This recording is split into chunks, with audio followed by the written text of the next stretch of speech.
বাসার গেস্টদের সামনে অনেকগুলো আইটেম বানিয়ে সার্ভ করেছিলাম, কিন্তু সবাই এই চিকেন আলুর চপই আটকে গিয়েছে। বানানো মাত্রই মিনিটের মধ্যে প্লেট ফাঁকা। সবাই এত সুনাম করছিল, এটা নাকি তারা জীবনে যত চপ খেয়েছে তার মধ্যে বেস্ট।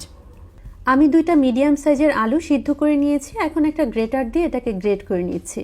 আপনারা চাইলে কিন্তু এটাকে হাত দিয়ে ভালো করে ম্যাশ করে নিতে পারেন, তবে খেয়াল রাখবেন আলুর ভিতরে গোটা ভাবটা যাতে না থাকে। এখন এর মধ্যে সিদ্ধ করে শ্রেড করে নেওয়া চিকেন দিয়ে নিচ্ছি 1 কাপের মতো। দিচ্ছি স্বাদ অনুযায়ী লবণ, লাল মরিচ দিচ্ছি 1/2 চা চামচ, গোলমরিচের গুঁড়ো দিচ্ছি 1/2 চা চামচ, ভাজা জিরার গুঁড়ো দিচ্ছি 1/2 চা চামচ, আর গরম মশলা গুঁড়ো দিচ্ছি 1/2 চা চামচ। পেঁয়াজ কুচি দিচ্ছি 1/2 কাপ, কাঁচামরিচ কুচি দিচ্ছি 1 চা চামচের মতো, ধনেপাতা কুচি দিচ্ছি 1/4 কাপের মতো, আদা রসুনের পেস্ট দিচ্ছি 1 টেবিল চামচ। এখন সব কিছুকে হাত দিয়ে খুব ভালো করে মেখে নিতে হবে। একটু সময় নিয়ে মাখাতে হবে যাতে সব কিছু ভালো করে মিশে যায়। এরপর হাত দিয়ে এভাবে চেপে চেপে আমি চপের মতো শেপ দিয়ে নিচ্ছি।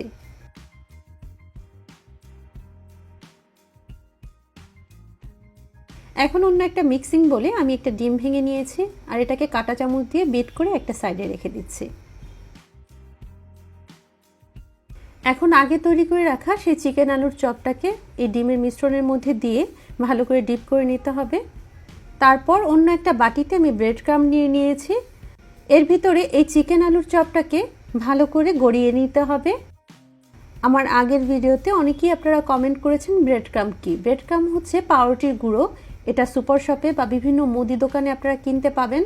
তবে এটা যদি আপনাদের কাছে অ্যাভেলেবেল না থাকে, এর পরিবর্তে আপনারা টোস্ট বিস্কুট গুঁড়ো করে তাতেও এই চপটাকে গড়িয়ে নিতে পারেন। একইভাবে আমি সবগুলো চপ তৈরি করে নিয়েছি।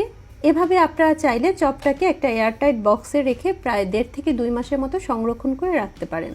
জাস্ট চপটা ভাজার 1 ঘন্টা আগে ফ্রিজ থেকে বের করে নেবেন, তারপর এটাকে ভেজে নেবেন। এখন এই চপগুলোকে ভাজতে যাব। ভাজার জন্য চুলায় একটা প্যান বসিয়ে পর্যাপ্ত পরিমাণ তেল দিয়ে তেলটাকে গরম করে নিয়েছি।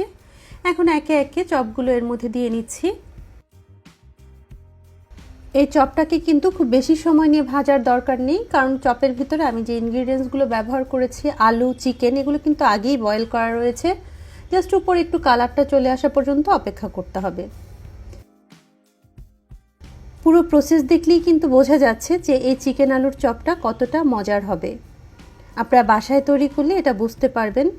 আপনি এই চপ যাকেই তৈরি করে খাওয়াবেন, দেখবেন সেই কিন্তু এটাকে বারবার খেতে চাইবে। অসম্ভব মজার হয়ে থাকে, ছোট বড় সবাই অনেক পছন্দ করে। অবশ্যই বাসায় এটা তৈরি করে দেখবেন, আর আপনাদের কাছে রেসিপিটা কেমন লেগেছে কমেন্টস করে কিন্তু জানাবেন।